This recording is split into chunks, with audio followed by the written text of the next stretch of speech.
오늘은 에스라 강의 12번째 시간으로 5장 1절로 5절 말씀으로 말씀 순종 속에 하나님의 역사가 나타납니다 라는 제목으로 말씀을 전하며 주시는 은혜를 함께 받고자 합니다. 에스라 4장은 사마리아인들이 자신들의 기득권을 지키기 위해서 귀환한 이스라엘 공동체가 예루살렘 성전 재건하는 것을 저지하려고 지속적으로 방해를 했습니다. 그래서 바사왕 고레스 시대부터 다리오 왕 즉위할 때까지 관리들에게 뇌물을 주어 성전 재건 공사가 이루어지지 않도록 하였습니다. 그 결과 4장 마지막 절 24절의 말씀처럼 하나님의 성전 공사가 바사왕 다리오 제2년까지 중단되고 말았습니다. 중단된 세월이 무려 16년이란 세월이 되어버렸습니다. 이스라엘 자손들이 바벨론 포로 생활에서 돌아올 때 시편 126편 1절의 표현대로 꿈꾸는 것 같았습니다. 그래서 이들은 하나님께서 자신들을 예루살렘으로 돌아가게 하신 목적을 가슴에 품고 기쁨으로 돌아왔습니다.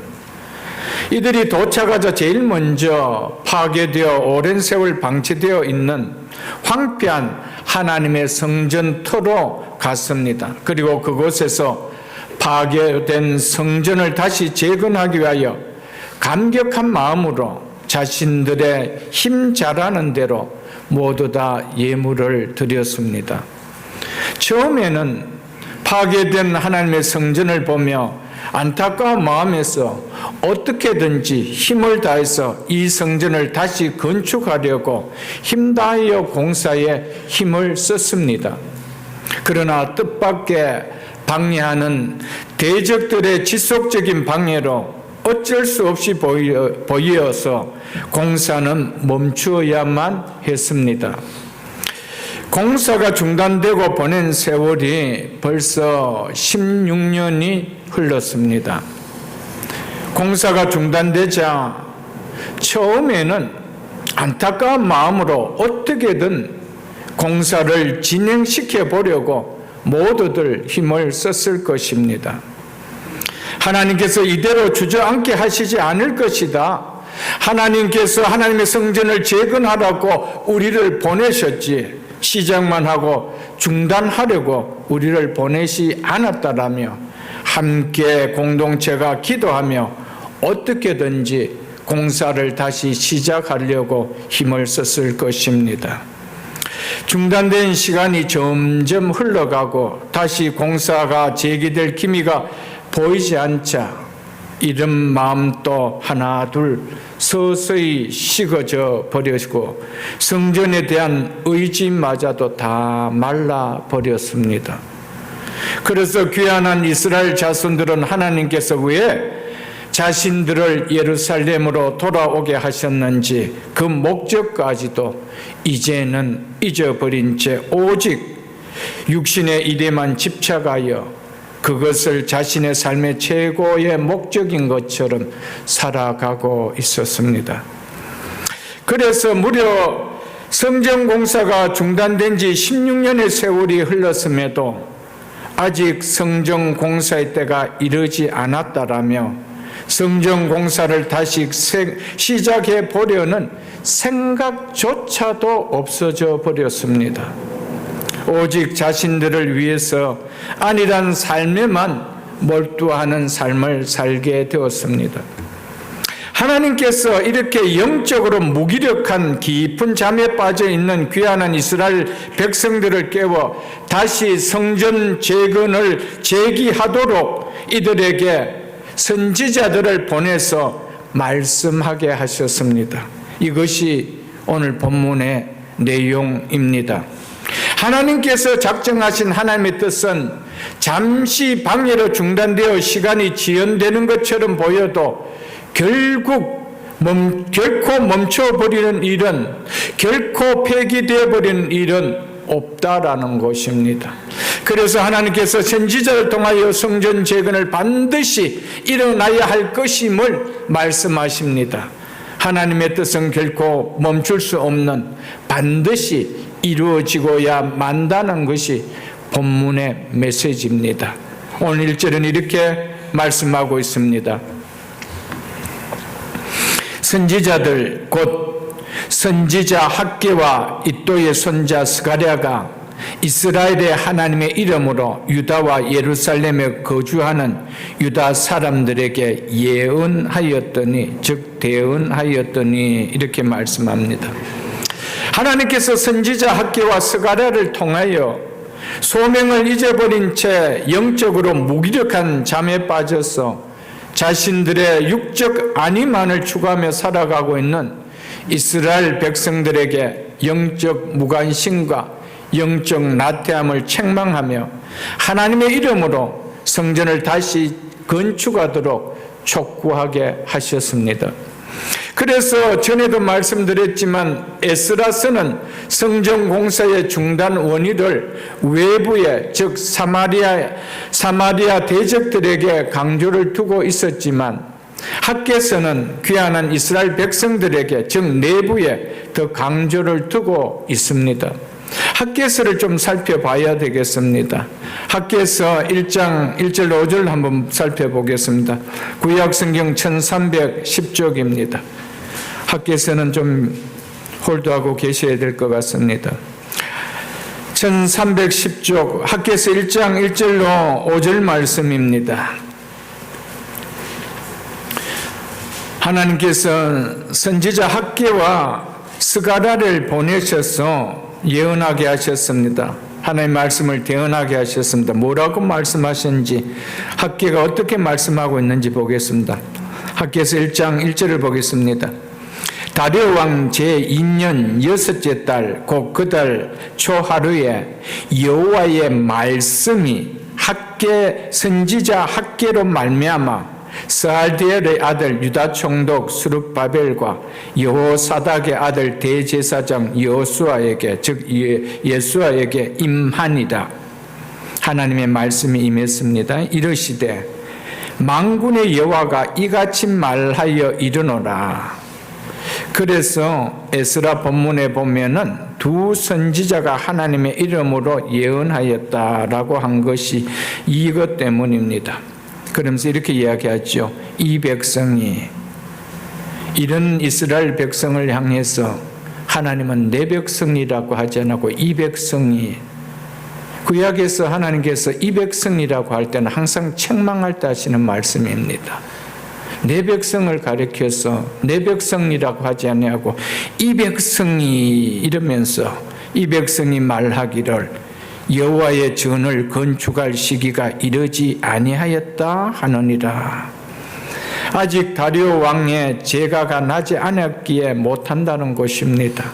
이것은 표면적인 이유일 뿐 실제적인 이유는 이어지는 내용을 통해서 확인할 수 있겠지만 오직 자기들의 안위만을 추구하며 영적 무관심과 나태에 빠진 까닭 때문인 것입니다.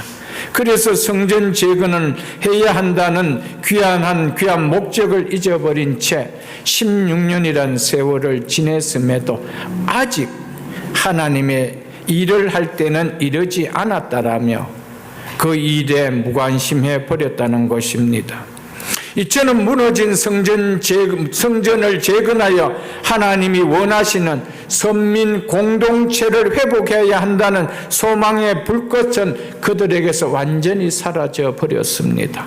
그래서 하나님께서 학개 선지자를 통하여 준엄하게 책망을 하십니다. 이어서 3절을 보겠습니다.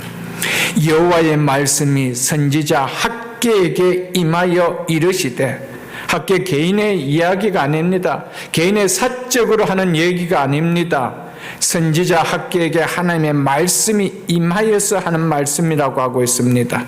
4절을 무슨 말씀이 임하여 하시는지 보십시오. 4절 이 성전이 황폐하였거늘 너희가 이때에 판벽한 즉 잘 꾸며진 집에 거하는 것이 옳으냐. 성전 공사가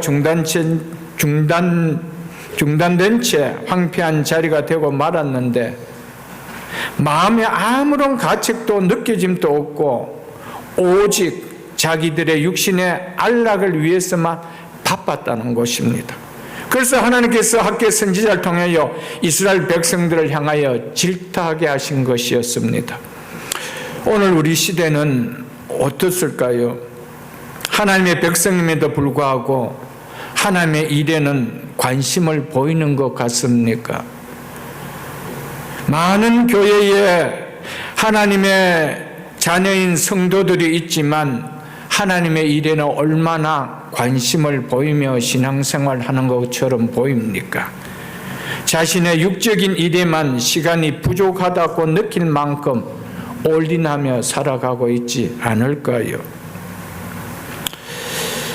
그래서 하나님께서 이렇게 나태해진 이스라엘 백성들에게 책망하고 있으며 오늘 우리에게 이 말씀을 통하여 영적으로 나태해진, 영적으로 깊은 잠에 빠져있는 우리를 책망하고 계십니다. 5절을 보겠습니다. 그러므로 이제 만군의 여호와가 이같이 말하노니 너희는 너희 행위를 살필지니라. 너희가 마땅히 하여야 할 하나님의 일을 뒤로 제쳐두고 너희 육신의 일에만 열심내고 올인하고 살아가는데 그 결과가 어떠하냐? 만족스럽느냐? 기쁘냐? 즐거웠냐? 그런 너희 삶에 하나님의 축복이 있던가? 그래서 너희는 너희 행위를 살펴보라고 한 것이었습니다. 우리는 하나님의 일에, 하나님의 백성임에도 불구하고 하나님의 일에 무관심하며 내 육신의 일에만 몰두하고 살아가는 그 삶에 어떻냐고 물어보십니다. 그 삶의 결과가 만족스럽냐고 물어보십니다. 즐겁고 기쁘냐고 물어보십니다. 그 삶에 하나님의 축복은 있느냐라고 물어보고 계십니다. 너희 행위를 살펴보라고 하고 계십니다. 이것은 단순하게 이스라엘 백성들에게 하시는 이야기가 아닙니다. 오늘 하나님의 백성인 우리가 우선순위를 잊어버리고 살아가는 우리들을 향하여 우선순위를 돌려놓으라고 하시는 말씀입니다. 학개 선지자를 통해 이렇게 책망하며 회개를 촉구한 것을 보면 성전 건축 중단의 요인이 물론 외부적으로 사마리아인들의 방해가 있었지만 무엇보다도 근본적인 원인은 하나님을 향한 너희의 신앙의 열정이 상실해 버렸기 때문이라는 것을 지적하고 있는 것입니다. 성도는 외부적 환경을 탓하기보다 자신의 내면적 신앙 상태를 돌아보는 일에 항상 힘을 써야 됩니다. 내가 환경이 이래서 신앙생활을 잘 하지 못한다라고 할 때 우리는 많은 경우에 나의 지금 현실을 환경 탓으로 돌릴 때가 참 많습니다. 하나님은 이스라엘 백성들에게 방해했던 환경 탓이 아니라 그 방해를 이유로 삼아서 그렇게 너희들이 나태해지고 있는 너희가 원인이라고 말씀하고 있음을 우리는 이 말씀을 통하여 깨달을 수 있기를 축복합니다.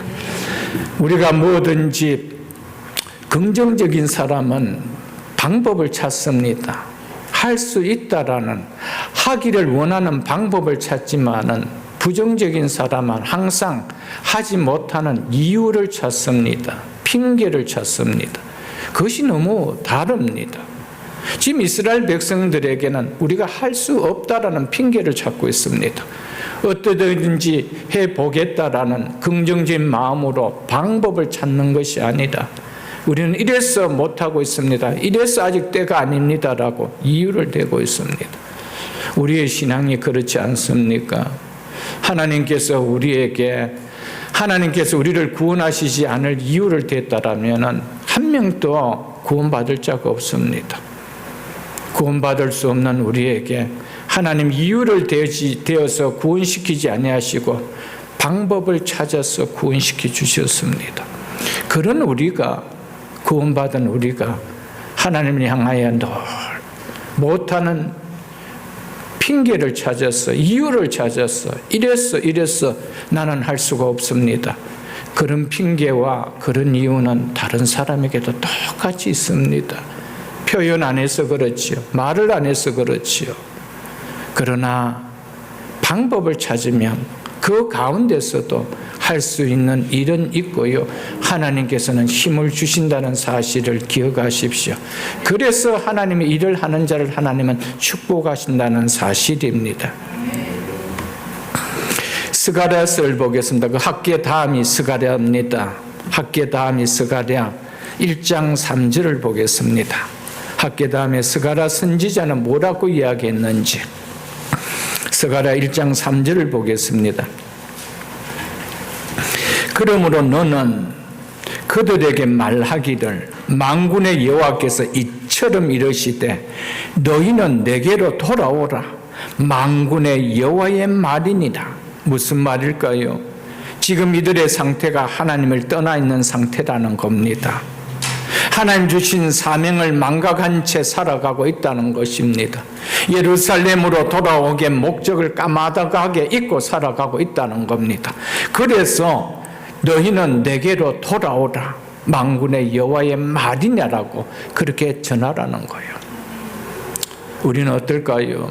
우리는 교회에 나오니까 하나님께로 돌아왔습니까? 오늘도 하나님 우리를 향해서 내게로 돌아오라고 부르실까요, 여러분들? 우리가 아무리 예수를 믿는다 하더라도 예수를 믿는 목적을 잊어버린다라면, 하나님 백성이 하나님의 일을 잊어버리고 살아간다라면, 망각한 채 오직 육신의 아닌 하나님을 위해서만 살아간다라면, 오늘도 하나님은 하나님의 종을 통하여 너희는 내게 돌아오라고 외칩니다.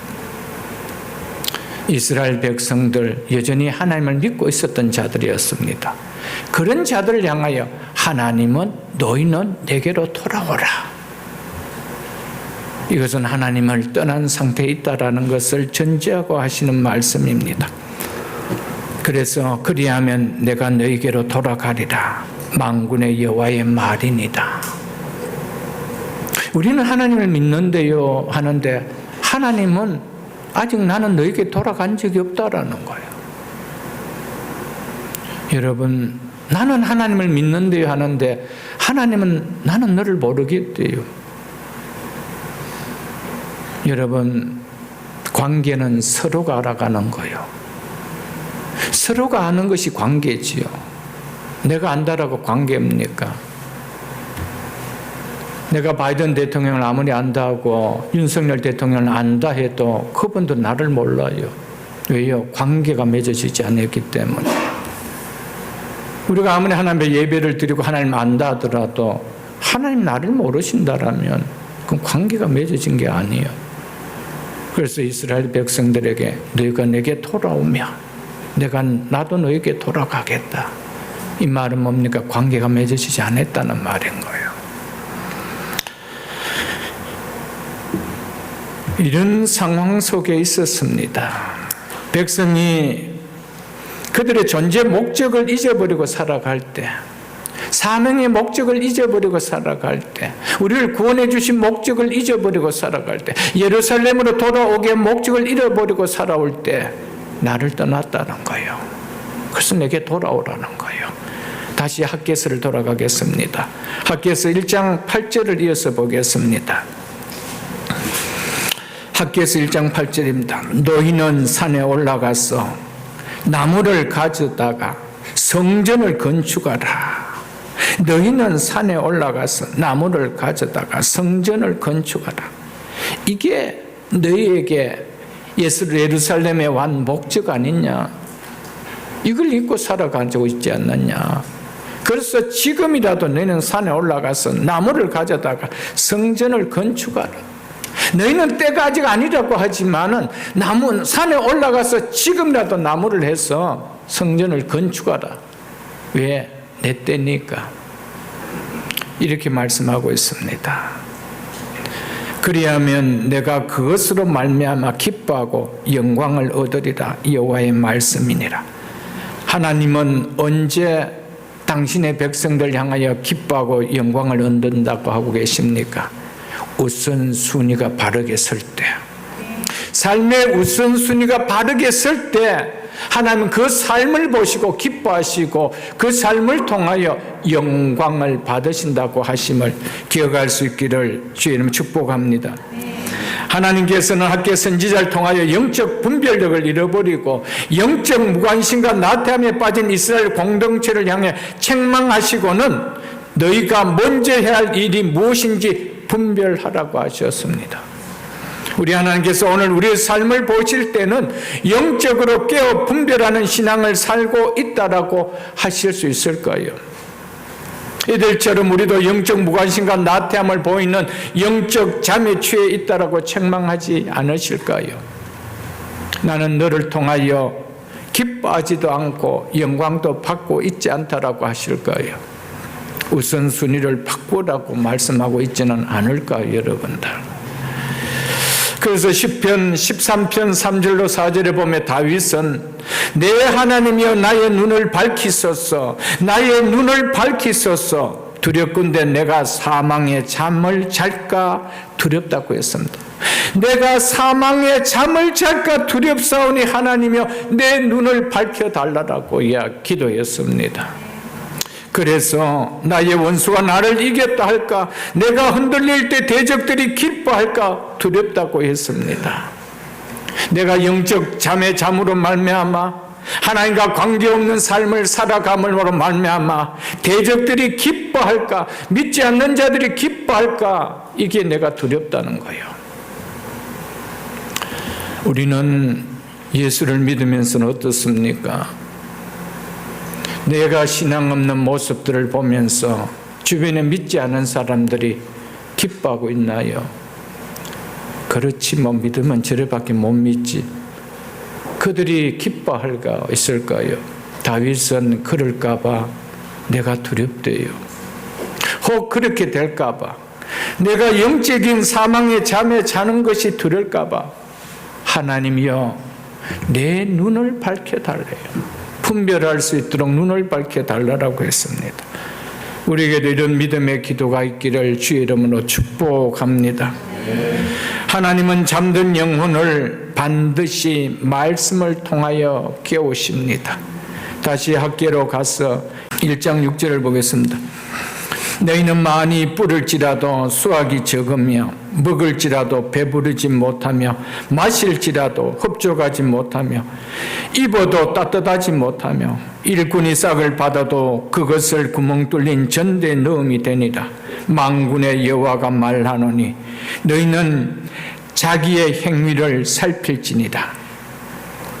9절을 보겠습니다. 너희가 많은 것을 바랐으나 도리어 적었고 너희가 그것을 집으로 가져갔으나 내가 불어버렸느니라. 나 만군의 여호와가 말하노라. 이것이 무슨 까닭이냐? 내 집은 황폐하였으되 너희는 각각 자기 집을 짓기 위하여 빨랐습니다. 즉 바빴기 때문이다. 이렇게 말씀하십니다. 10절 보겠습니다. 그러므로 너희로 말미암아 너희의 그러한 믿음 없는 삶으로 말미암아 너희의 그 본질을 잊고 사는 너희의 행실로 말미암아 하늘은 이슬이 그쳤고 땅은 산물을 그쳤고 내가 이 땅과 산과 곡물과 새 포도주와 기름과 땅의 모든 소산과 사람과 가축과 손으로 하는 모든 일에 한제를 가뭄을 들게 하였느니라 라고 했습니다. 내가 그렇게 했다는 거예요. 그래서 너 행위를 살펴보라는 거예요. 자기만을 위하여 바쁘게 열심히 살아왔는데, 그렇게 살아왔는데 너희들의 존재 목적도 사명도 잊어버리는 채 오직 자신의 안락을 위해서만 열심히 살아왔는데 그 결과가 수고의 떡을 먹음이 헛됨이 아니었느냐 살펴보라는 거예요. 아무리 많은 씨를 뿌리고 땀을 흘며 가꾸어도 소출이 기대되었더냐? 너희가 생각하던 것 같이 소출이 기대되었던 거냐? 기대만큼 채워졌느냐라고 묻는 거예요. 곡간에 들어가야 할 곡식은 가득 채워졌느냐? 항상 부족하냐? 늘어나야 될 우리의 양은, 외양가의 소는 왜 늘어나고 있지 않느냐는 거예요. 왜 늘어나고 있지 않느냐는 거예요. 버는데 인컴이 채워져야 되는데 왜 비느냐는 거예요. 1년도 아니고 2년도 아니고 무려 16년의 세월이 이르면 도대체 이 이유가 뭘까? 도대체 무엇 때문일까? 한 번은 돌아보고 깨달아야 하는데 한숨을 내쉬면서도 계속 그렇게 살아간다는 거예요. 16년을 그렇게 살아간다는 거예요. 얼마나 무지해요. 얼마나 무지하게 살아가요. 영적으로 잠들어 있으면요, 일어나는 상황을 보고도 깨닫지 못해요. 하나님께 원망만 하고 있어요. 하나님 믿는데 왜 이래? 하나님만 원망하고 있죠. 자기는 잘못이 하나도 없어요, 여러분들. 하나님은 너희들이 정말 잘했다. 바벨론에서 너희들의 모든 것을 기득권도 내려놓고 너희 삶도 포기하고 예루살렘까지 왔는 거 칭찬해 주지 않았습니다. 지금 삶을 이야기합니다. 과거에 너희들 잘 살았다, 이거 이야기하고 있지 않아요. 지금 너희가 어떻게 사는지 소위를 살펴보라는 거예요. 신앙은 항상 현재입니다. 신앙은 항상 현재입니다. 현재를 묻습니다. 하나님은 과거를 들춰내시는 분이 아니에요.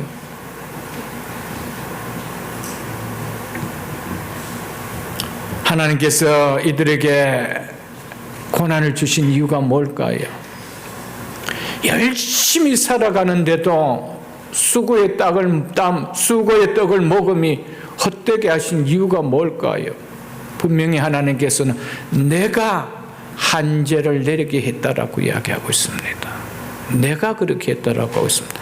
그러면 이유가 있을 거 아니에요. 왜 그렇게 했을까요? 학계 선지자를 통하여 말씀을 전할 때 그들이 그 말씀을 듣고 깨달으라고. 아, 이거는 자연현상이 아니구나. 지금 시대가 경기가 나빠서 이런 것이 아니구나. 다 모든 상황이 이래서 이런 것이 아니구나. 깨달으라는 거예요. 하나님께서 그러했다라는 것을 깨달으라는 거예요.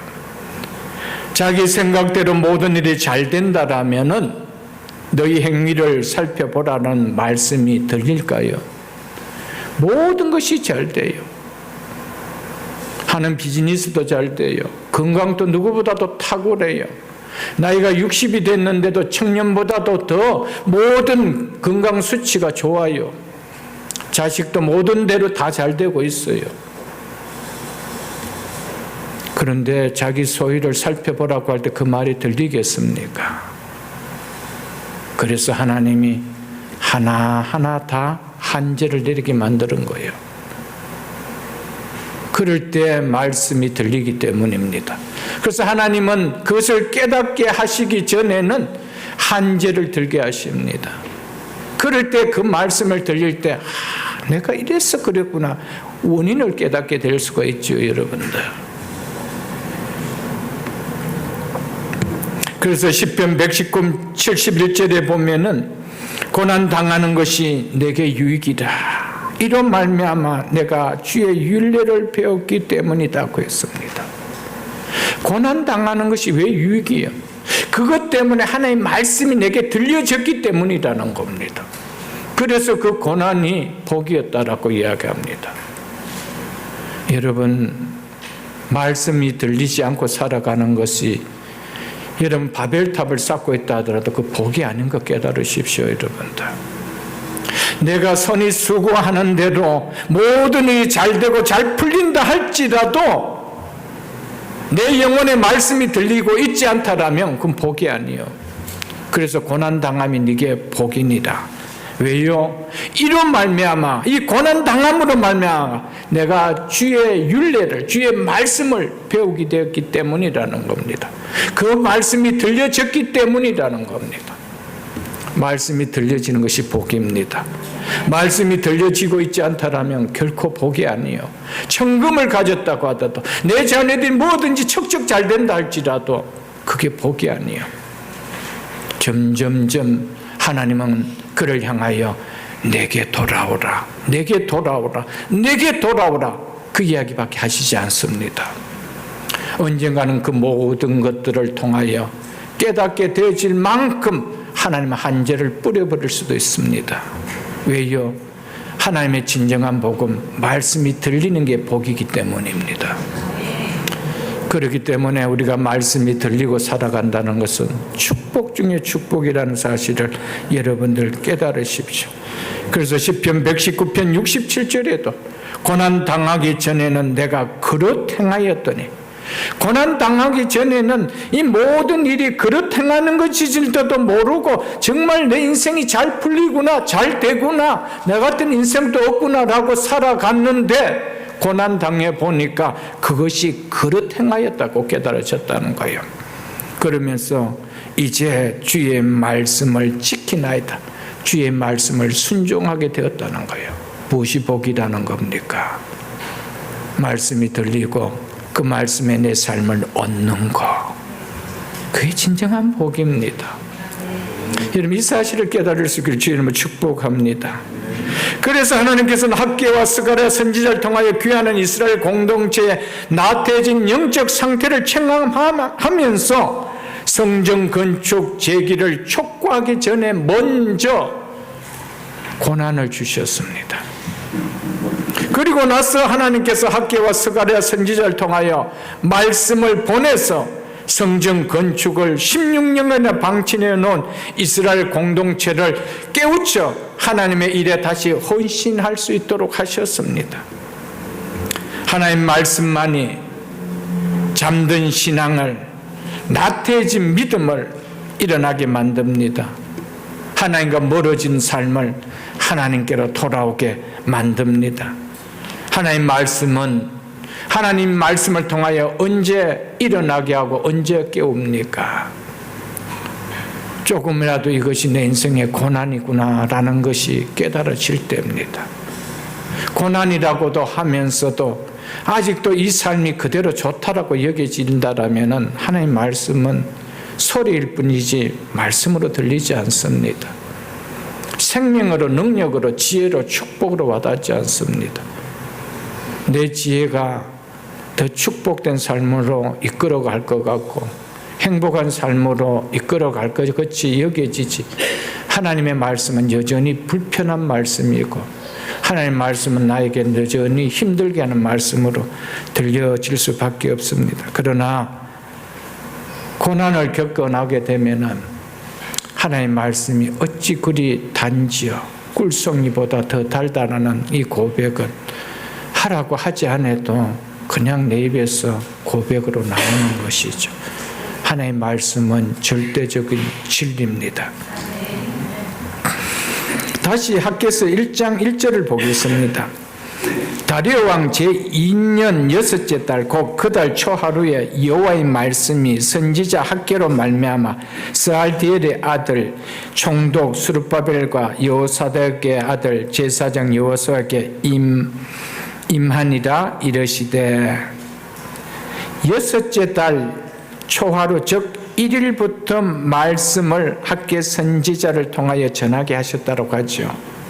14절을 보겠습니다. 14절로 15절 보겠습니다. 여호와께서 스알디엘의 아들 유다 총독 스룹바벨의 마음과 여호사닥의 아들 대제사장 여호수아의 마음과 남은 모든 백성의 마음을 감동시키시며 그들이 와서 만군의 여호와 그들의 하나님의 전을 공사하였으니, 하나님은 우리를 움직이실 때 반드시 무엇을 통하여 움직이십니까? 말씀을 통하여 마음을 동하게 하셔서 움직이게 하십니다. 그래서 말씀을 통하여 모든 백성의 마음을 감동시키시며 하고 있지요. 하나님 말씀만이 사람의 마음을 움직일 수 있습니다. 16년이나 놓고 있던 그들의 마음이 움직이게 했던 것은 하나님의 말씀이었습니다. 하나님의 말씀만이 사람을 변화시킬 수 있는 능력입니다. 그래서 하나님께서 우리에게 말씀하시는 것입니다. 그러면서 15절 이렇게 이야기죠. 그때 다리오 왕 제2년 6대 달, 말씀을 전할 때도 제2년 6대 달 그랬습니다. 말씀을 전할 때는 그달 초하루 1일이었지만 하나님께서 감동을 시켜서 공사를 할 때는 언제였다고 했습니까? 6달 24일이었더라. 학계 선지자가 며칠 동안 하나님의 말씀을 전했다고 하고 있습니까? 23일간. 약 21주입니다. 약 3주죠. 약 3주 동안 하나님의 말씀을 전했습니다. 전하는 말씀을 백성들이 듣고 16년간에 중단됐던 성전 공사가 다시 시작됩니다. 사랑하는 성도 여러분, 우리의 신앙이 몇십 년 동안이라도 손발 하나 움직이지 않고 주의 나라와 주의 의를 위하여, 주의 교회를 위하여 꼼짝하지 않는 몸이라도 하나님 말씀만 들리면 이렇습니다. 일어납니다. 그게 참 놀랍습니다. 하나님께서 말씀을 통하여 동하게 하시면 16년간 중단되었던, 아직도 여전히 사마리아인들의 방해 공작은 유효하고 있는 상태도 그때와는 다르게 이렇습니다. 우리의 환경 달라진 거 없습니다. 똑같습니다. 그런데 16년간 나태하게 신앙생활했던 모습이 달라집니다. 언제일까요? 말씀이 들릴 때입니다. 그렇다면 각자에게 물어보십시오. 나는 정말 말씀이 들린 삶이었을까? 말씀을 듣고 있는 자리에 있는 삶입니까? 말씀이 들리고 있는 삶입니까? 이것은 너무 다릅니다. 이게 다르다는 것이죠. 하나님은 이스라엘 백성들이 내 말만 들리면은 저들은 어떤 환경 속에서도 내 뜻을 이루기 위해 일어선다는 사람을 알고 계셨습니다. 그래서 환경이 바뀌지 않았습니다. 더 나태해지고 더 연약해지고 더 하나님과 멀어져 있는 상태에 있는 그들에게 말씀이 전하자 삭가괭이를 들고 일어섰더라고 하고 있습니다. 우리가 환경이 이래서 주의 일을 못하는 것이 아니에요, 여러분들. 말씀이 들리지 않아서 그런 거예요. 말씀이 들리지 않아서. 그래서 하나님의 말씀은 능력이요, 생명이요, 축복인 겁니다. 믿으십니까, 여러분들? 하나님은 당신의 일을 하실 때 말씀 사역으로 일하십니다. 하나님은 그냥 당신의 손가락으로 우리를 움직여서 일하게 하시는 분이 아닙니다. 주의 종들을 세워서 말씀을 하게 하셔서 말씀 사역을 통해 일을 하게 하십니다. 하나님 능력이 부족해서 그런 것이 아닙니다. 하나님의 일을 하실 때 하나님은 이렇게 일한다라고 하나님이 작정해 놓으셨기 때문입니다. 그래서 학계를 보내고 스가랴 선지자를 보냈던 것이었습니다. 하나님께서는 당신의 일을 말씀 사역을 통하여 이루어 가신다는 사실을 잊지 마십시오. 말씀이 들린 자는 하나님의 일을 하게 되어 있습니다. 우리가 하지 말라라고 해도 내 존재 이유 목적이 무엇인지 알기 때문에 하나님 일을 하게 되어 있습니다. 그래서 2절을 보십시오. 2절, 오늘 본문 2절을 보십시오. 오늘 본문 2절, 스가랴서 1장 2절 보십시오. 스가랴서 5장 2절 보겠습니다. 이해가 뭡니까? 선지자를 통하여 전한 하나님의 말씀을 듣고 즉시 순종하였다. 즉시 순종을 보였다. 이 말이지요. 지체하지 않고 즉각적으로 말씀대로 행하였다. 이 표현이 바로 이해이라고 합니다. 그래서 이에 스알데알의 아들 스룹바벨과 요사닥의 아들 여호수아가 일어나 예루살렘에 있던 하나님의 성전을 다시 건축하기 시작하며 하나님의 선지자들이 학개와 스가랴죠 함께 있어 그들을 돕더니라고 했습니다. 두 선지자들도 함께 그들을 돕고 일했다라고 하고 있습니다. 말씀의 힘은 이렇게 놀랍습니다. 말씀이 임하면 내 심령에 부흥이 일어납니다. 말씀이 임하면 내 가정에 부흥이 일어나고요, 내 일터에 부흥이 일어납니다. 교회 공동체에 부흥이 일어납니다. 말씀이 임하기만 하면 내 인생이 다시 일어납니다. 내 삶이 다시 일어납니다. 내 가정이 다시 일어납니다. 내 일터가 다시 일어납니다. 말씀이 들리는 자리에 있어도 내가 말씀을 밀어내기에 내 삶이 일어서지 않는, 내 인생이 일어서지 않는, 믿음으로 일어서지 않는 일밖에 일어나지 않지요. 말씀이 능력이 없어서가 아닙니다. 내가 그 말씀을 내가 밀어내기 때문입니다. 받아들이지 않기 때문입니다. 말씀은 능력이 있지만 소리는 사라지는 거예요. 그래서 내 심령에 울림이 없는 거예요. 왜? 사라져버리기에. 말씀이 임하기만 하면 기도에 무관심을 보인 성도가 기도하는 힘을 얻게 됩니다. 말씀에 무관심을 보인 성도가 말씀을 보게 됩니다. 말씀을 듣기 즐거워하는 체험의 역사가 말씀이 들리는 자에게는 일어나게 됩니다. 그렇게도 말씀 듣는 것이 힘든 자가 말씀 사모하는 은혜가 그 속에 일어나기 시작합니다. 모이기에 무관심을 보인 성도가 말씀이 임하면 모이기에 누구보다도 힘쓰게 됩니다. 봉사에 무관심을 보인 성도가 말씀이 임하면 누구보다도 열심을 내는 섬기는 자로 변합니다. 말씀이 임하지 않아서 그런 거예요. 이스라엘 백성들에게 학개 선지자를 통하여, 스가랴 선지자를 통하여 말씀이 임하니 이에 그들이 일어나 다시 성전 재건을 시작하였더라 그랬습니다. 우리는 다시 일어나 해야 될 일들이 얼마나 많습니까? 무너진 기도의 재난, 무너진 예배의 재단, 무너진 말씀의 재단, 무너진 봉사의 재단 얼마나 많이 있습니까? 말씀이 임하기만 하면 다 일어나요. 방법을 찾습니다. 환경은 똑같는데 말씀이 임하면 하나님 제가 어떻게 하면 될까요? 방법을 찾습니다. 그러나 말씀이 임하지 않는 자에게는 나는 할 수 없다는 늘 핑계만 됩니다. 이것이 확연하게 다릅니다.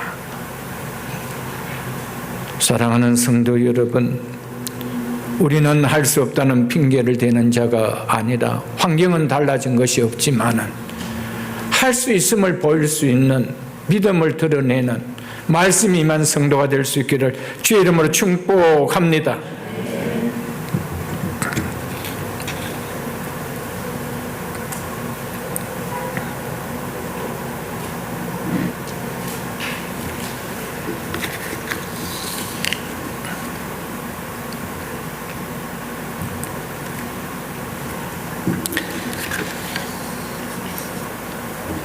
이에 일어나 다시 건축하기 시작하며 이처럼 하나님께서는 당신의 일을 행하실 때는 말씀 사역을 통하여 일하게 하십니다.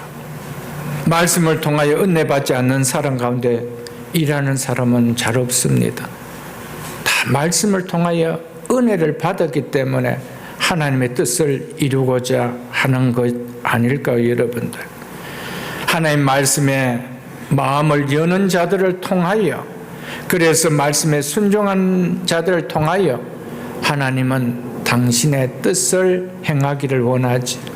그래서 그들을 통하여 영광 받기를 원하고 기뻐하심을 받기를 원하지. 하기 싫어한 자를 통하여 억압하며 하나님은 그렇게 하시는 분이 아니라는 사실입니다. 우리가 하나님의 뜻을 모두 다 헤아릴 수는 없습니다. 그러나 한 가지 확실한 것은 하나님은 당신의 뜻을 이루실 때 반드시 우리를 통하여 이루고 가신다는 겁니다.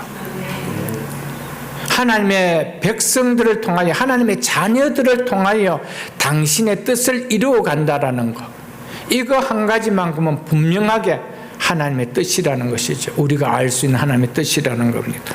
마태복음 28장 18절로 20절에 보면 이렇게 말씀하고 있습니다. 예수님께서 제자들 두시고 승천하시기 전에 예수께서 나와 말씀하여 이르시되 하늘과 땅의 모든 권세를 내게 주셨으니 그러므로 너희는 가서 모든 족속으로 제자로 삼고, 너희는 가서, 내가 하겠다는 것이 아니라 너희가 가서 모든 족속으로 제자를 삼아, 모든 족속으로, 이방인이든 유대인이든지 하나님의 제자로 삼는 것은 하나님 뜻입니다. 그런데 이 뜻을 누가 이루느냐? 너희가 이루어야 된다는 거예요. 믿습니까, 여러분? 그래서 너희가 갔어 라고 하고 있습니다. 그래서 너희가 가서 모든 민족으로 제자들 삼아 아버지와 아들과 성령의 이름으로 세례를 베풀고 내가 너에게 분부한 모든 것을 가르쳐 지키게 하라. 볼지어다 내가 세상 끝날까지 너희와 항상 함께 있으리라 라고 하셨습니다. 하나님 우리를 통하여 당신 뜻을 이루어 가시되 누구를 통하여 이루어 가시냐? 이 말씀 앞에 순종하는 자들 통하여 이루어 가십니다. 모든 족속으로 제자를 삼아야 되구나. 내가 살아가는 동안 한 영혼이라도 내가 구원해야 되겠지라는 기도를 하며 애쓰는 자를 통해 하나님은 오늘 또 이 뜻을 이루어가고 계십니다. 그거는 목사가 하지, 선교사들이 하지, 나하고 무슨 관계가, 내 혼자 예수 믿는 것도 힘들어 죽겠는데, 여러분, 하나님은 말씀을 통하여 마음의 문을 여는 자를 통하여 당신의 뜻을 이룹니다. 그래서 하나님은 당신의 뜻을 이룬 자를 그렇게 기뻐하시고 축복하신다는 그 이유가 여기에 있는 것이죠. 하나님께서는 우리를 구원하시기 위하여 사랑하는 아들을 세상에 보내실 때 천의 몸을 통하여 오게 하셨습니다. 이것이 하나님의 뜻이었습니다. 하나님께서 완전한 지혜로 이렇게 작정해 놓으셨습니다.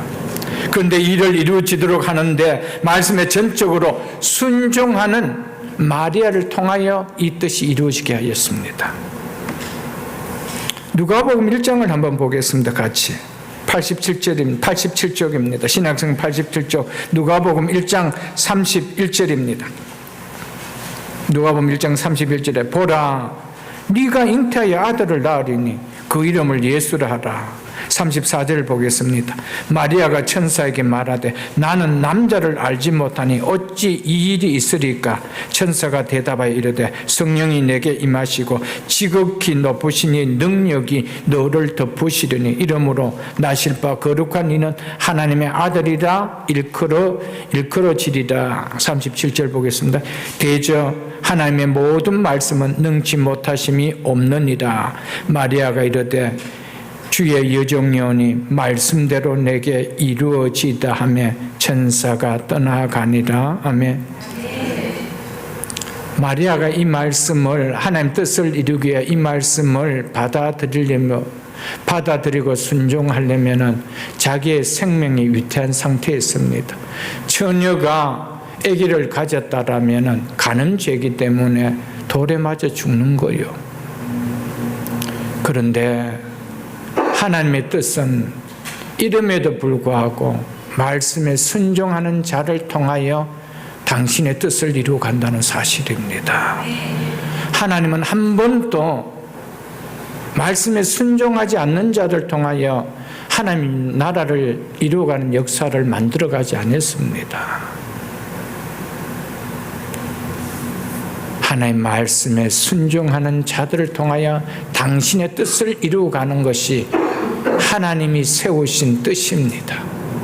이것을 우리는 기억해야 됩니다. 그래서 하나님께서 이스라엘 백성들에게 하기 싫은 이들에게 억지로 시켜서 하게 하지 않았습니다. 겁주고 하게 하지 않았습니다. 말씀을 통하여 깨닫게 하고 산에 올라가 나무를 해서 성전을 지으라는 그 말씀 앞에 순종하는 자들 통하여 건축하게 하셨다는 사실입니다. 믿으십니까, 여러분들? 그래서 하나님 뜻을 이루기 위하여 순종을 보인 두 주인, 두 달란트를 받고 2달란트, 5달란트를 받은 종들을 주님께서 어떻게 축복했습니까? 착하고 충성된 종아, 네가 적은 일에 충성하였으며 내가 많은 것을 네게 맡기리니 내 주인의 즐거움에 참여할지다. 이런 엄청난 축복을 하셨지요. 하나님은 당신의 뜻을 이루게 하여 말씀에 순종을 보이는 자들을 이렇게 기뻐하시고 이렇게 축복한다는 사실을 여러분 기억하십시오. 왜냐하면 하나님의 뜻을 이루는 일에는 우리의 수고가 만만치 않기 때문입니다. 그게 식은 죽 먹기 쉬운 것 같으면 하나님이 이렇게 말씀하고 있지 않아요, 여러분들. 우리가 그렇게 쉬울 것 같으면 다 순종하죠. 그게 가장 힘들어 보이는 거예요. 그러나 하나님의 뜻은 무너지느냐? 무너지지 않습니다. 순종하는 자들을 통하여 오늘 또 하나님의 뜻은 이루어가고 계십니다. 그래서 그들에게 부어주시는 은혜와 복은 남다르다는 사실입니다. 하나님은 말씀을 통하여 당신의 뜻을 이루실 뿐 아니라 말씀을 통하여 우리의 삶을 세우시고요, 우리의 인생을 축복하십니다. 그러므로 하나님을 믿되 하나님의 말씀을 어떻게 대하느냐, 이 자세가 너무나도 중요하다는 사실을 기억하십시오, 여러분. 아무리 내가 말씀을 많이 알고 아무리 많은 말씀을 들었다 할지라도 그 말씀을 대하는 나의 태도가 어떠냐, 이게 우리의 삶을 결정하죠, 여러분. 우리의 인생을 결정하죠. 우리가 우리의 인생을 결정하는 것이 아닙니다. 말씀에 순종하는 그 사이즈가, 그 믿음의 분량이, 그 깊이가 우리의 삶과 우리의 인생을 여러분들 결정한다는 사실을 기억하십시오. 스룹바벨과 예수아가 일어나 예루살렘에 있던 하나님의 성전을 다시 건축하기 시작하며 하나님의 말씀에 제일 먼저 반응을 보이는 사람들이 누구라고 하고 있습니까? 스룹바벨과 예수아다라고 하고 있죠. 즉 공동체의 지도자들이었다라고 하고 있습니다. 지도자들의 결단은 수만 마디의 말보다도 공동체의 마음을 움직이고 결단시키는 것을 우리는 잘 알 것입니다. 페르시아 제국의 왕의 명으로 중단된 공사이기 때문에 왕의 제가 없이 다시 시작한다는 것은 두렵고 참으로 위험한 일입니다. 자칫 지도자들은 죽을 수도 있습니다. 그럼에도 선지자들은 하나님이 말씀하시니 성전 공사를 시작하라고 촉구했을 때 이 말씀을 듣고 스룹바벨과 예수아가 일어나 공사를 시작했다라고 합니다. 그리고 공사를 지시했다라고 이야기하고 있습니다. 이에 지도자를 다 따랐다라고 하고 있습니다. 그래서 학계 2장 18절과 19절에 보면은 이 순종의 축복이 얼마나 컸다라는 것을 말해주고 있습니다. 사랑하는 성도 여러분, 순종하기 힘들 것일수록 순종할 때 부어주는 축복의 분량도 은혜의 분량도 크다는 사실을 여러분들 기억하십시오, 여러분. 스룹바벨과 예수아처럼 교회의 리더자들이, 즉 중직자들이 어려운 일을 만날 때 누구보다도 먼저 말씀에 순종을 보이는 일어남이 있어야 됩니다. 먼저 말씀에 순종하는 모범을 보이는 신앙이 있어야 됩니다. 말씀을 따르는 중직자들의 희생을 보이는 모범이 교회의 큰 역사를 이루는 원동력이 된다는 사실을 기억하십시오, 여러분. 중직자들이 앞서야 될 일에 열중시하고 움직이지 않는다라면 그 교회에 큰 역사가 일어나는 일이 나타날까요? 나타나지 않습니다. 누가 따라오겠습니까? 스룹바벨과 예수아가 일어나지 않았다면 백성들이 일어났겠습니까? 그들이 먼저 일어났대요. 사랑하는 성도 여러분들, 중직자들이, 교회 지도자들이 평신도보다 몸을 살린다라면 그 교회는 희망이 없습니다. 그 공동체는 희망이 없습니다. 평신도보다 더 많이 기도해야 되고요. 평신도보다 더 많이 봉사해야 되고요. 평신도보다 누구보다도 더 많이 섬겨야 되고요. 누구보다도 말씀 많이 봐야 되고요. 누구보다 더 섬김의 일에 앞장서야 되죠. 그렇지 않고는 되어질 수 없는 것을 오늘 본문을 통해 우리에게 보여주고 있습니다. 하나님의 성전을 다시 건축하기 시작하며 하나님의 선지자들이 함께 있어 그들을 돕더니, 선지자들은 말만 한 것이 아니라 다시 성 건축이 시작될 때 그들도 함께 도왔다라고 하고 있습니다. 이스라엘 백성들을 책망하며 나태해진 신앙을 일깨운 선지자들도 함께 일어나 지도자를 도우며 성전 공사에 함께 힘을 보탰다라고 말씀하고 있습니다. 이러한 모습을 본 이스라엘 백성들이 큰 도전을 받고 합류를 한 것이죠, 여러분들. 그래서 중직자가 된다는 것은 그냥 계급장 하나 다는 것이 아니에요, 여러분들. 평신도들을 이끌 만큼의 모범된 모든 면의 모습을 보일 수가 있어야 돼요. 오늘 교회들마다 그렇지 않고 그냥 시간이 지나서 중직자를 세워주기 때문에 중직자들의 모습들이 평신도들에게 본이 되지 않아요. 모델이 되지 않아요. 무슨 일이 있으면 누구보다도 예배 자리 잘 빠져버리고 공동체 모임 자리 잘 빠져버리는데 어느 여러분들 평신도들이 누구보다도 앞장서서 일할 수 있겠어요, 여러분들.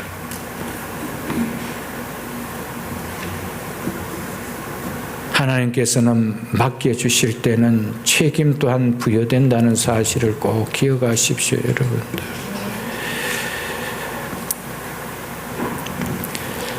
본문 2절은 앞에 4장의 분위기와는 매우 다릅니다. 5장과 4장과는 외부적으로 변한 것은 아무것도 없지요. 성전공사를 중단시킨 대적자들의 반대 효력은 그대로 유지되고 있습니다. 그리고 대적자들의 생각이 없어졌느냐? 성전 재건을 중단시켜버리는 이 생각은 변치 않고 그대로 지속되고 있는 상태입니다. 그러나 변한 것이 하나 있다라면 그것은 살아있는 하나님의 말씀을 듣고 이스라엘 백성들의 마음이 변화되었다는 겁니다. 이게 달라졌다는 겁니다. 우리는 많은 경우에 어떤 환경이 바뀌면 내 신앙도 바뀔 거라고 생각하는데 그렇지 않습니다. 하나님 우리의 환경을 바꿔주고 신앙을 바꾸는 것이 아니고 신앙이 달라질 때, 우리의 믿음이 달라질 때 환경이 바뀌어진다는 것입니다. 이 사실을 오늘 본문을 통하여 우리에게 보여주고 있죠, 여러분들. 그래서 대적자들의 반대 효력이 여전히 유효함에도 불구하고 이들은 성전 공사를 재개했습니다. 그래서 16년 동안이나 중단되었던 성전 공사가 마침내 시작되었습니다. 처음 지을 때보다, 건축할 때보다 지금이 훨씬 더 위태하고 위험합니다. 왜냐하면 페르시아 왕이 중단을 시켜놓은 거기 때문에 왕의 제가 없이 마음대로 그 공사를 시작한다는 것은 정말 위험한 일이거든요. 위험 부담이 얼마나 큰지 모릅니다. 그런데 그들이 할 수 있었던 것은 그들의 마음이 말씀을 통하여 바뀌었기 때문입니다. 사랑하는 성도 여러분, 이해가 가기 전에 이 12월 한 달에 지금까지 달려왔던 여러분의 삶과 바뀌어야만이 2024년이 달라질 수가 있는 거예요. 여기에서 바뀌는 말씀을 통하여 바뀌는 역사가 없으면 2024년도 2023년과 똑같은 삶입니다. 환경은 그대로입니다. 내가 달라질 때 거기에 환경이 바뀌는 역사가 일어나는 거예요. 무너지는 자리가 수축되는 역사가 일어나고요. 황폐한 자리에 꽃이 피는 역사가 일어나는 거예요. 내가 바뀔 때 무엇을 통하여? 말씀을 통하여. 말씀이 심령 속에 들려질 수 있기를 주의 이름으로 축복합니다.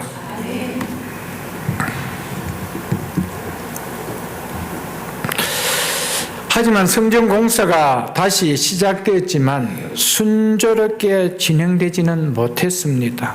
중단했던 성전 공사가 다시 시작하였다는 이야기가 퍼져나가자 그래서 페르시아 지방 관리들이 성전 공사의 문제를 제기하며 나섰습니다. 이 상황이 되었으면 전번 같았으면 어땠을까요? 또 중단해야 되겠구나 하고 당연히 중단되어야 되겠죠. 그런데 이번에 이스라엘 백성들이 보인 모습은 확연히 달랐습니다. 우리의 신앙이 말씀으로 인하여 금년에보다 내년이 확연하게 달라질 수 있기를 주의 이름으로 축복합니다. 그래서 3절을 보겠습니다. 그때 유브라데 강 건너편 총독 바뜨네와 스달보스네와 그들의 동관들이 다 나와 그들에게 이르되 누가 너에게 명령하여 이 성전을 건축하고 이 성곽을 마치게 하였느냐 하기로. 성전뿐 아니라 성곽까지도 이야기하지요. 여기 성곽으로 번역되는 우샤르라라는 이 단어는 벽이라는 의미입니다. 그래서 킹 제임스 번역은 그렇게 번역해 놓고 있고요. 우리말 성경 가운데 바른 번역이 그렇게 번역해 놨습니다. 그래서 성벽이 될 수도 있지만 성전의 벽도 될 수가 있습니다. 그리고 그냥 건축물, 스트럭처를 가리킬 수도 있는 말입니다. 그래서 NIV는 스트럭처, 건축 구조물로 되어 있습니다. 성전 본체와 더불어 성전 부속 건물도 같이 건축되었다는 의미죠. 이는 성전 공사 진행이 총독 바뜨네의 시선을 끌 만큼 많이 진전되었음을 말해주고 있습니다. 그런데 우려했던 일이 일어났습니다. 성전 공사가 다시 시작되라는 소식을 듣고 그 경위를 조사하기 위하여 강 건너편 지역을 다스리는 총독과 보좌관과 동관들이 성전 공사 현장으로 달려왔습니다. 그리고는 누구의 명을 받고 공사를 시작하느냐라고 물었습니다. 즉 적법한 절차를 밟고 다시 공사하고 있는 거냐라고 물은 겁니다. 만일 성전 공사를 다시 시작해 하는 왕의 칙령이 있었다면 강 건너편 지역을 다스린 총독이 모를 택이 없습니다. 왜냐하면 총독 자신을 통하여 왕의 칙령을 전달해야 되기 때문에 그가 모를 택이 없지요. 자신이 모르는 성전 공사가 다시 진행되고 있다는 것은 이스라엘 백성들이 지금 불법으로 공사를 하고 있다는 것이죠. 그렇기 때문에 누구의 명령을 받고 공사를 시작하느냐라고 묻는다라면 가슴이 덜컹해지지 않을까요, 여러분? 그렇습니다. 그러므로 총독 바뜨네의 질문에 지도자 유다 장로들의 답변이 매우 중요합니다. 답변의 내용에 따라 공사가 진행될 수도 있고 중단될 수도 있고 더 나아가 큰 처벌을 받을 수도 있기 때문입니다. 그러므로 정황으로 볼 때 백성들은 현장에 온 이들의 질문에 상당한 위협을 느꼈을 것입니다. 그렇지만 이번에는 16년 전 성전 공사가 중단될 때와는 상당히 분위기가 달랐습니다. 이스라엘 백성들은 총독 바뜨네와 그의 동관들의 위협을 느껴지는 가운데서도 공사를 계속했습니다. 4절 5절 보겠습니다. 우리가 이 건축하는 자들을 복수로 되어 있습니다. 이 건축하는 자들의 이름을 아뢰었으나 하나님이 유다 장로들을 돌보셨으므로 그들이 능히 공사를 막지 못하고 이 일을 다료에게 아뢰고 그 답장 오기를 기다렸더라. 바뜨네 요청에 따라 스룹바벨과 예수아가 건축하는 자들의 이름을 알려주었습니다. 여기서 건축한 자들은 건축의 책임자들이지요. 문맥상으로 본다면 당연히 스룹바벨과 예수아겠지요. 혹은 지금 공사에 참여하는 사람들을 가리킬 수도 있습니다. 다음 주일에 보면 알겠지만은 9절 이하에 보면 유다 장로들은 성전 건축 책임자들의 이름만 말한 것이 아니라 자신들이 성전을 건축하게 된 경위를 소상하게 설명해 주고 있습니다. 이 성전은 이전에 이스라엘의 큰 왕 때 이미 건축된 것인데 우리 조상들의 범죄로 바벨론 왕 느부갓네살에게 파괴된 것을 페르시아 왕 고레스의 청령에 따라 다시 건축하는 것이다 라고 지혜롭게 유다 장로들이 그렇게 답변을 합니다. 장로들의 답변을 들은 바뜨네는 공사를 중단시키지 않았습니다. 얼마든지 스탑하라고 할 수도 있는데 중단시키지 않았습니다. 성전 공사에 대한 관리들의 추궁과 위협에 불구하고 성전은 중단되지 않았습니다. 단지 다리오 왕에게 고레스 칙령의 사실 여부를 묻고 답을 하겠다라면서 그 답장 오기를 기다리겠다라만 하면서 돌아갑니다. 당시에 예루살렘에서 바벨론으로 보낸 편지의 회신을 받기까지는 최소한 2개월에서 길면 6, 7개월이 걸립니다. 그 기간이면 얼마나 많이 건축을 할 수 있겠어요. 그동안 하도록 중단시키지 않고 내버려 두었습니다. 이것이 하나님께서 믿음으로 말씀에 순종하고 믿음으로 행하는 자에게 나타나는 결과임을 보여주고 있습니다. 이것이 하나님의 돌보심입니다. 두렵게 여겨져 하나님의 뜻에 순종하지 않고 이것을 놓았다라면 어떻게 됐을까요? 두렵게 여겨졌지만 하나님의 뜻이기에 하나님의 말씀에 임해서 이제는 너희는 성전을 건축해야 된다고 말하기에 이것은 하나님의 뜻이라고 여기고 순종했을 때 믿음의 역사가 나타났다는 겁니다. 하나님이 말씀하시기에 하나님이 하신다는 겁니다. 하나님이 유다 장로들을 돌보셨으므로 그들이 능히 공사를 막지 못하고 이 일을 다리오에게 아뢰고 그 답장 오기를 기다렸더라. 강 건너편 총독과 관리들은 그 공사를 단장 멈추게 하고 싶었고 실제로 그렇게 할 권리를 가지고 있었지만 그러나 보이지 않는 하나님의 힘에 의해서 그들을 하나님께서 막으셨습니다. 그래서 하나님이 돌보셨으므로 그들이 능히 공사를 막지 못하고 그러죠. 이 말은 뭡니까? 능히 막을 수 있는 자들임에도 불구하고 막지 못했다라고 말하고 있는 거예요. 누가 하셨기 때문에? 하나님이 하셨기 때문에. 이게 하나님의 손길입니다. 하나님의 능력의 역사는 말씀에 순종할 때입니다. 왜냐하면 말씀 자체가 하나님이시기 때문에 그래요. 그래서 말씀 자체가 능력인 거예요. 그 말씀에 순종할 때 그 말씀의 능력이 그냥 나타나는 거예요. 그래서 그 뒤에 있는 스가랴 4장을 한번 보겠습니다. 스가랴서 4장 6절로 7절을 보겠습니다.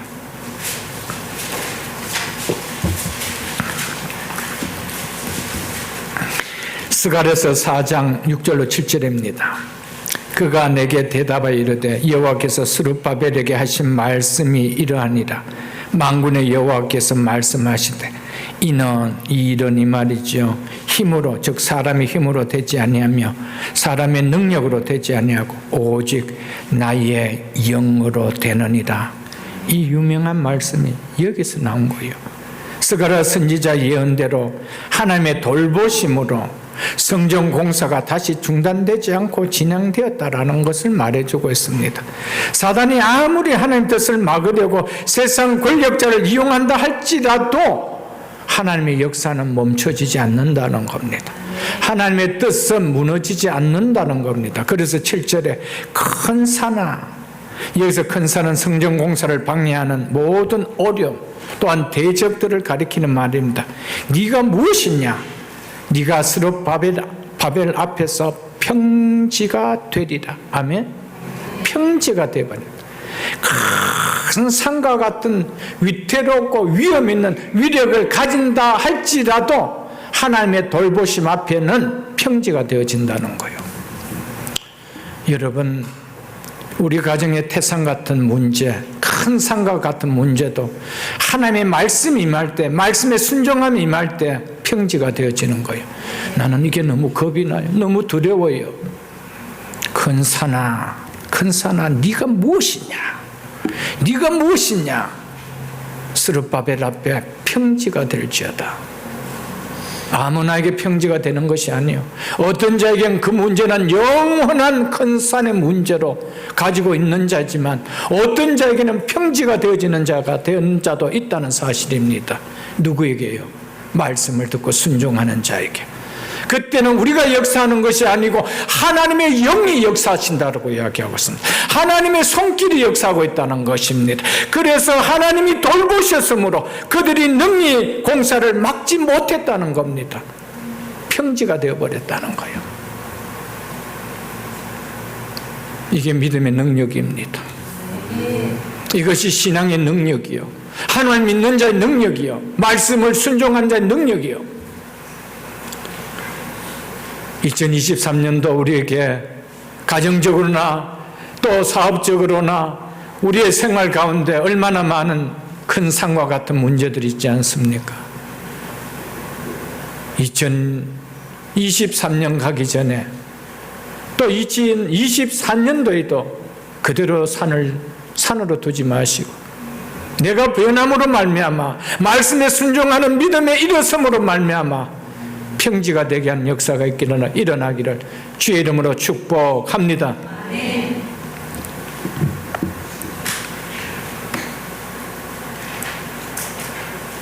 성전 공사를 중단시키지 못한 이유를 하나님이 유다 장로들을 돌보신 까닭이라고 말씀하고 있죠. 말씀에 순종하여 믿음으로 담대하게 나갈 때 총독조차도, 권력을 가진 총독조차도, 능히 막을 수 있는 총독조차도 그 일을 막지 못하도록 하나님이 돌보셨다는 거예요. 우리가 살아가면서 여러분 얼마나 해결할 수 없는 문제들이 많지 않아요, 여러분들. 그런 문제들이 여러분들 1년을 지내면서 얼마나 많아요, 여러분들. 하나님이 돌보시면은 막지 못해요. 이 사실 믿으십니까? 하나님이 돌보심으로 그들이 능히 막지 못했더라.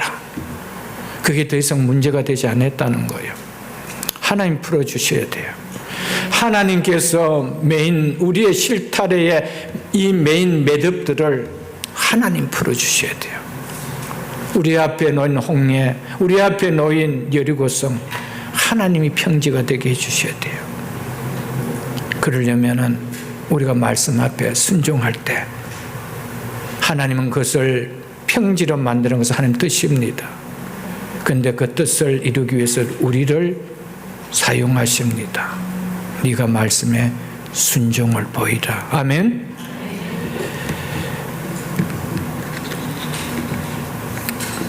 출애굽기 1장에 보면 요셉을 알지 못하는 애굽의 세 왕이 애굽을 다스릴 때 이야기가 나오지요. 야곱의 12아들로 통해 나온 자손들이 번성하여 이스라엘 자손들이 애굽 백성보다 많아지고 강해지자 바로 왕이 두려워서 더 이상 이스라엘 백성들이 자손들을 낳을 수 없도록 그렇게 조치를 해버렸습니다. 그래서 아기를 놓으면 남자아이들은 다 죽여버려라. 나일강에 빠뜨려버려라. 그렇게 법을 정해버려서 여자 혼자서 아기를 놓을 수 있나요? 이렇게 한 것은 남자를 통하여 힘을 쓰기가 아니고 더 이상 후손들을 막아버리게 하기 위해서, 힘을 쓰지 못하도록 하기 위해서 그렇게 조치를 내렸습니다. 누가 명을 내렸습니까? 최강국의 왕 바로가 내린 거예요. 자, 출애굽기 1장을 한번 보겠습니다. 구약성경 82쪽입니다. 구약성경 82쪽 출애굽기 1장 17절을 보겠습니다. 출애굽기 1장 17절입니다. 그러나 산파들이, 이 산파 이름은 그 앞에 15절에 보면 십부라와 부하지요. 하나님을 두려워하여, 바로를 두려워한 것이 아니었습니다. 누구를 두려워하여? 하나님을 두려워하여 애굽 왕의 명을 거역하고. 누가 두려우냐 따라 누구의 명을 거역할 수가 있는 거예요. 하나님을 두려워하기 때문에 애굽 왕의 명을 어기고 남자 아기를 살린지라. 아멘. 20절 보겠습니다. 이들에게 주신 하나님의 은혜와 복이 무엇인지. 하나님이 그 산파들에게 은혜를 베푸시니 그 백성은 번성하고 매우 강해지니라. 그 산파들은 하나님을 경외함으로 하나님이 그들의 집안을 흥왕하게 하신지라. 아멘.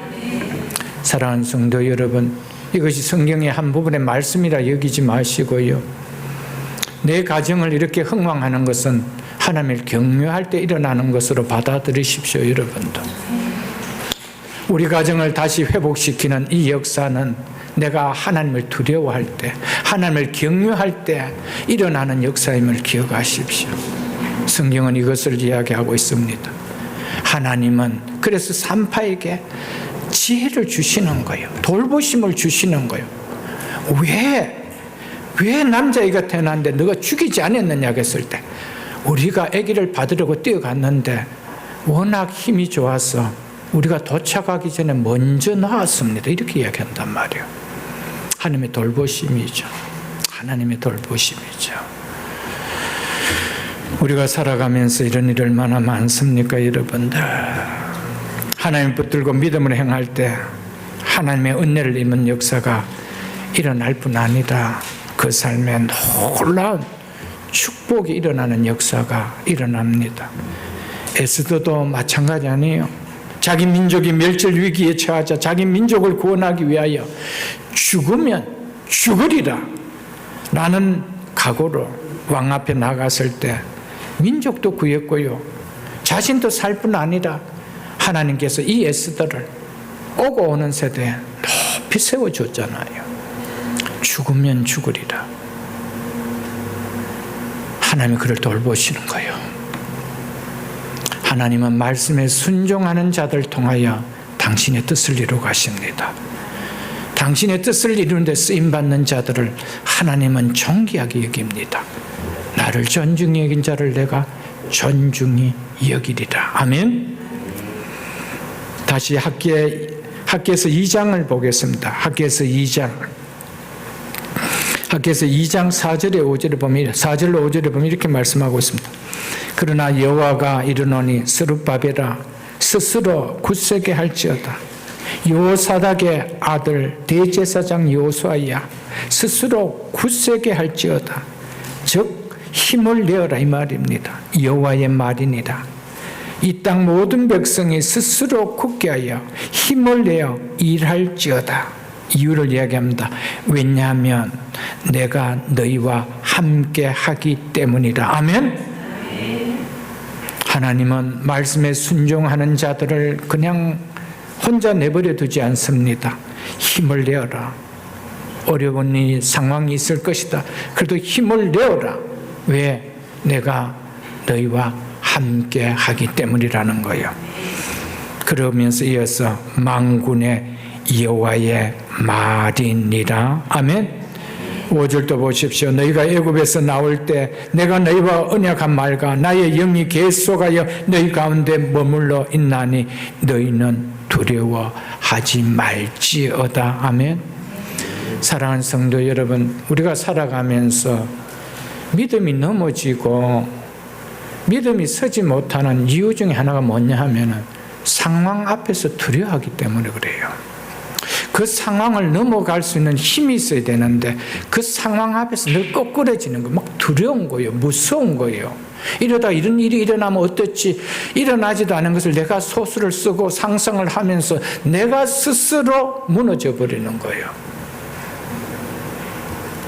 거기에는 10년을 가도 20년을 가도 무섭게 하는 세력이 있는 동안에는 내 믿음은 전파하지 못해요. 그 산을 넘지 못해요. 그 환경을 넘지 못해요. 그런데 하나님은 뭐라고 이야기하십니까? 힘내어라. 두려워하지 말라. 왜? 내가 너와 함께함이 아니냐. 하나님이 어떤 분이십니까? 그분이 우주 만물을 창조하신 분입니다. 그분에게는 한계가 없으신 전능하신 하나님이십니다. 그분이 나와 함께 하셔요. 아멘.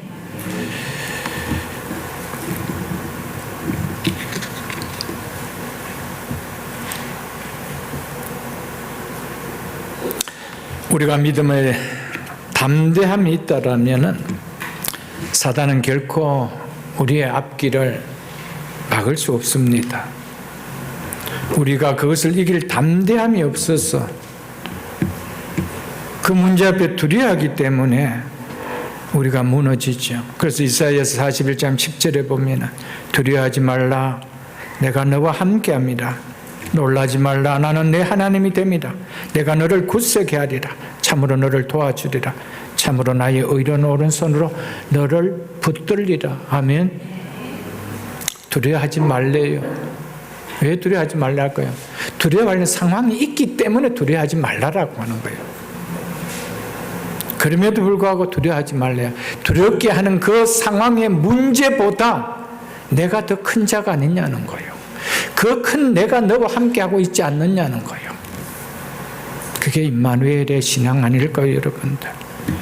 그래서 히브리서 13장 6절에도 그러므로 우리가 담대히 말하되 주는 나를 돕는 이시니 내가 무서워하지 아니하겠노라. 사람이 내게 어찌하리요? 사람이 내게 어찌하리요? 나를 두렵게 하는 그 문제가 어찌하리요? 왜요? 나를 돕는 자가 나와 함께하기 때문에. 이게 믿음 아니에요, 여러분들. 그러므로 우리가 아무리 어려움을 만난다 해도 믿음의 담대함을 잃지 않는다라면, 말씀을 붙드는 신앙을 우리가 잃어버리지 않는다라면 하나님의 역사는 일어납니다. 우리가 믿음으로 하나님의 뜻을 순종하며 살기만 한다면 하나님이 우리 삶에 일해 주십니다. 우리가 일하는 것이 아닙니다. 우리의 힘으로 우리의 능력으로 하는 것이 아니고 하나님의 영으로 하십니다. 하나님의 손길로 한다는 사실입니다. 우리에게 힘이 없고 능력이 없어도 믿음으로 하나님의 뜻에 순종할 때 하나님께서는 우리 가운데 행하셔서 역사를 나타내십니다. 말씀을 맺겠습니다. 말씀 순종 속에 하나님의 역사가 나타난다는 이 말씀을 우리가 붙드시고, 하나님의 역사는 내가 말씀과 무관하고 살아가는데 나타나는 것이 아니고 말씀에 순종할 때 일어나는 것은 믿었고, 우리 남은 인생 속에 말씀을 소리가 아니라, 사라지는 소리가 아니라 내 심령의 울림이요 메아리가 되는 말씀이 되어서 그 말씀에 순종하는 삶을 통하여 우리 앞에 태산 같은 큰 산이라도 평지가 되어지는 하나님의 역사를 맛보는 우리 남은 인생 될 수 있기를 주의 이름으로 축복합니다.